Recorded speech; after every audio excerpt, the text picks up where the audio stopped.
আসসালামু আলাইকুম। আজকে আমি আপনাদের সাথে করলার রেসিপি শেয়ার করতে যাচ্ছি, মানে করলা ভাজির রেসিপি। আমি 2টা করলা এখানে চিকন চিকন করে গোল গোল করে কেটে নিয়েছি। এখন আমি কড়াই গরম হতে দিয়ে দিয়েছি। কড়াইটা গরম হয়ে গেলে এর ভিতরে আমি তেল দিয়ে দিব। তেলটা গরম হয়ে গিয়েছে, এখন আমি পেঁয়াজের কুচি দিয়ে দিব। আর করলা ভাজিতে পেঁয়াজের কুচির পরিমাণটা একটু বেশি দিলে তিতা ভাবটা কমে যায়। এখন আমি 2টা চিংড়ি ছোট ছোট করে টুকরা করে নিয়েছি, এর ভিতরে দিয়ে দিব, কারণ আমার বাসায় ছোট চিংড়ি ছিল না।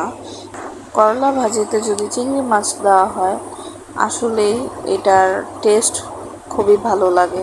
এখন আমি 1/2 চা চামচ পরিমাণ আদা রসুনের পেস্ট দিয়ে দিলাম। ভাজা ভাজা করে নিয়ে এর ভিতরে আমি 1/2 চা চামচের থেকেও কম হলুদের গুঁড়ো দিয়ে দিলাম। হলুদের গুঁড়া দিয়ে আমি নাড়াচাড়া দিচ্ছি।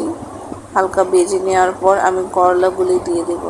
আর হ্যাঁ, করলা ভাজিতে কিন্তু পানি দেওয়া যায় না, পানি দিলে এটার টেস্ট তেতো ভাব হয়ে যায়। আর করলা ভাজি আমার মনে হয় চিংড়ি মাছ দিয়েই হালকা ভেজে রান্না করলে, মানে ভাজা ভাজা করলে যেটাকে বলা হয়, এভাবে খেলে এটা টেস্ট খুবই ভালো আসে। আমি তো লবণ দিতেই ভুলে গিয়েছি, এখন মনে পড়লো আমি লবণ দিয়ে দিলাম পরিমাণ মতন। লবণ দিয়ে নেড়েচেড়ে আমি ঢাকনা দিয়ে, হঠাৎ করে বাসার কারেন্ট চলে গিয়েছিল, তাই আমি পুরাটা শেয়ার করতে পারছি না।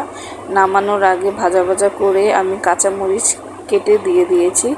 এই যে আমার করলা ভাজি লাস্ট ফিনিশিং। এভাবে করলা ভাজি করলে 1 প্লেট ভাত অনায়াসেই খাওয়া যায়। সবাই ট্রাই করে দেখতে পারেন।